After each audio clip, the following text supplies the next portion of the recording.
रासायनिक खतांचा वापर कमी करून नैसर्गिक शेतीकडे शेतकऱ्यांनी वळण्याच्या पंतप्रधान मोदींच्या आवाहनावर जालन्यातील शेतकऱ्यांनी संतप्त प्रतिक्रिया दिल्या आहेत। असे सल्ले शेतकऱ्यांना देऊ नका असं या शेतकऱ्यांनी म्हटलेलं आहे। या शेतकऱ्यांशी संवाद साधला आमचे प्रतिनिधी नितेश महाजन यांनी।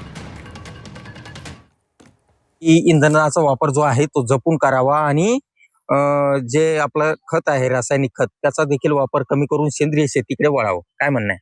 आता सेंद्रिय शेतीकडे वळावं हे त्यांचं म्हणणं बरोबर आहे बरं का, पण जग हे यांत्रिकीकडे चाललंय आणि तुम्ही हे सांगायला लागले। आता कसं होईन हे शक्य? तुम्ही मला सांगा, याचे भाव गगनाला गेलेत, खताचे भाव गगनाला गेले, शेती करावं का नाही हेच वाटायला लागले की पडीत ठेवावे आणि ते सांगत बाबा असं करा आणि ते तसं करा, हे चालणार नाही भाऊ। या सरकारला देवानी सद्बुद्धी द्यावी आणि असे काहीतरी सल्ले फक्त शेतकऱ्याला देण्याऐवजी या सरकारने स्वतः ते अंमलात काहीतरी वेगळ्या पद्धतीने स्वतःच्या खर्चावर नियंत्रण ठेवा, परदेश वाऱ्यावर नियंत्रण ठेवा।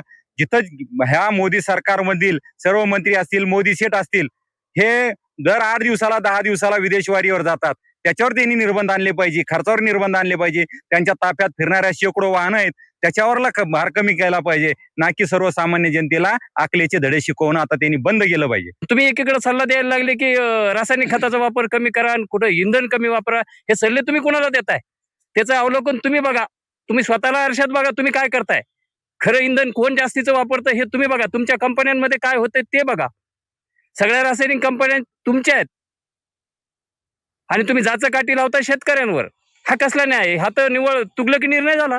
जपून वापर कसा होईल त्याचा? जेवढं लागायचं तेवढं, घंट्यामध्ये 1 लिटर मशीनला लागतं तेव्हा 1 एकर भिजत है की नाही? पुढे तुम्हाला 3 किलोमीटर जायचं, त्याला निधन काहीतरी समजा 100-200 ग्राम लागन, ते लागनच ना। पायी तर कोणी चालत नाही आता। मग पहिल्यासारखं समजा घोडे गाड्या याला महत्व द्यावं लागन। मग पहिलं कसं होतं, कोणालाच काही मागायची गरज नव्हती, घरचे बैल गाडी घोडा याच्यावर बसलं की चाललं, खर्च कुठं होत त्याला, ते गवत खात होती। आता कुठे गवत खाते? खायला काय? आता इंधनाला इंधन तुम्ही करा, त्याला सवलत द्या शेतकऱ्याला, ज्याचं पासून आपल्याला तेल तयार करायचं त्याला सवलत द्या, त्याला खत फुकट द्या ना तुम्ही, मग आपल्याकडे जास्त उत्पन्न होईल, जास्त परवडन। नितेश महाजन, जी 24 तास, वडीगोत्री।